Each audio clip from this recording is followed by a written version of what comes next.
जी ने बड़ी अच्छी चर्चा की शुरुआत की थी और एक श्रद्धेय श्री रामधारी सिंह जी दिनकर ने विपत्तियों के ऊपर बहुत कमाल लिखा है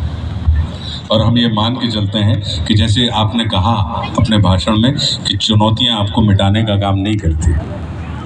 चुनौतियां आपको बढ़ाने का काम करती है। वो आपके अंदर सुप्त पड़ी हुई ऊर्जा को जागृत करने का कार्य करते हैं। ये बाधाएं पुरुषार्थी लोग जो होते हैं, जो बाधक को भी साधक बना लेते हैं, तो उसके ऊपर उन्होंने लिखा हुआ है रश्मि रति में, वो अद्भुत बात लिखते हैं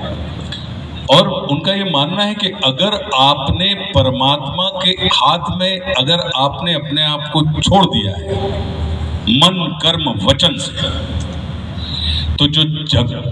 जगदीश्वर है, जो जगत को देने वाला दाता है, वो आपके लिए दूत बनने को भी तैयार हो जाता है और वो संसार के सामने अपने जगदीश्वर जो है वो हाथ फैला देता है। तो ये बहुत अद्भुत एक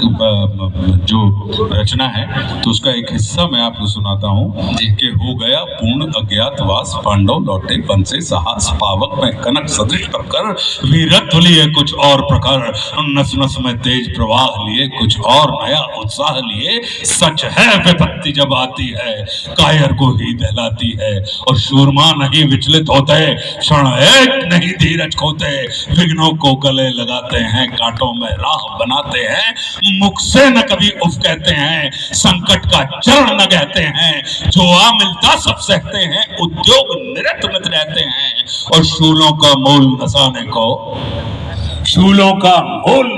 को और बड़ खुद विपत्ति पर छाने को, है कौन विघ्न ऐसा जग में टिक सके वीर नर के मग में, खम ठोक ढेलता है जब नर पर्वत के जाते पांव खड़, और मानव जब जोर लगाता है पत्थर पानी बन जाता है।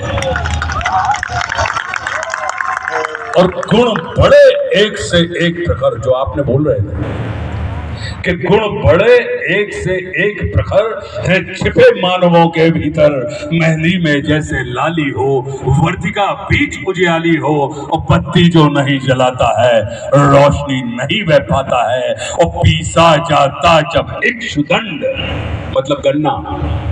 पीसा जाता जब इक्षुदंड, झरती रस की धारा अखंड, और मेहंदी जब सहती है प्रहार, बनती ललनाओं का श्रृंगार, और जब फूल पिरोए जाते हैं हम उनको गले लगाते हैं।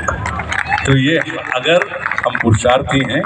तो पुरुषार्थी व्यक्ति का जो चित्त होता है वो बिल्कुल वो जीवन में बाधाओं में भी